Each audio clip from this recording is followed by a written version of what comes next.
السلام علیکم ناظرین، آپ دیکھ رہے ہیں دارالعلوم انسٹیٹیوٹ میں ہوں محمد اویس مرصد کا رہبر محمدی صاحب موجود ہیں۔ سب سے آج ہم کویسچن کریں گے کون سے خواب ہیں جو دیکھنے میں جو ہے وہ انسان کو برے لگتے ہیں لیکن ان کی تعبیر بہت اچھی ہے؟ یہ سب سے اچھی الحمدللہ وحدہ والصلاۃ والسلام علی من لا نبی بعدہ، اما بعد فاعوذ باللہ من الشیطان الرجیم، بسم اللہ الرحمن الرحیم۔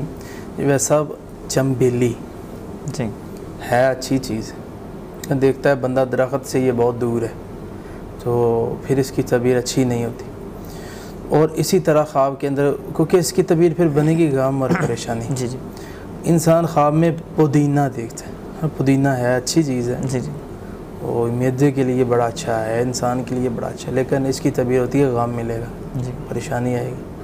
اور اسی طرح خواب کے اندر انسان مٹی کا تیل دیکھتا ہے، مٹی کا تیل انسان کے لیے کتنا فائدہ مند ہے۔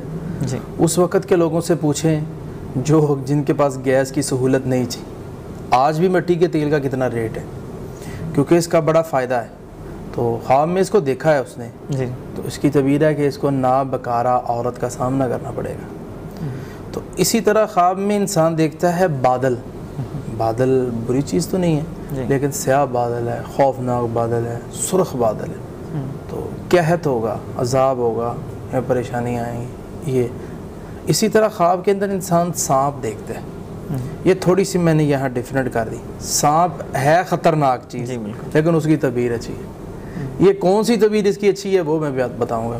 سانپ آیا ہے، بیٹھا ہے، کچھ نہیں کہتا، بڑا موتی ہے آپ کے، بڑا خاموشی سے بیٹھا ہوا ہے، تو اس کی تعبیر ہے اس کو خزانہ ملے گا، کیونکہ سانپ کی جو سانپ کے اندر جو زہر ہوتی ہے نا، زہر سے مراد دولت ہوتی ہے، دولت زہر ہی ہے، تو یہ دولت ملے گی اس کو، خزانہ ملے گا، یہ کہیں جائے گا تو وہاں سے اس کو خزانہ مل جائے گا۔ تو یہ ساری جو چیزیں، کیونکہ روز محشر بھی اللہ ذوالجلال والاکرام کہیں گے کہ یہ مال انسان کے پیچھے لگے گا سانپ کی شکل میں، تو وہاں بھی حدیث پاک میں یہی لفظ آ رہے ہیں کہ یہ سانپ جب سے ڈسے گا تو کہے گا انا مالک و انا کنزک، میں تیرا مال ہوں، میں تیرا خزانہ ہوں۔ کنز کے لفظ وہاں بھی آ رہے ہیں، تو اس لیے خزانہ اللہ اگر دے، کہیں سے مل جائے، اسے چاہیے کہ اللہ کے راستے میں صدقہ کرے یا زکوٰۃ اس کی دے، اس کا عشر نکالے، تاکہ اللہ رب العالمین روز محشر اس کو عذاب سے محفوظ فرما لے۔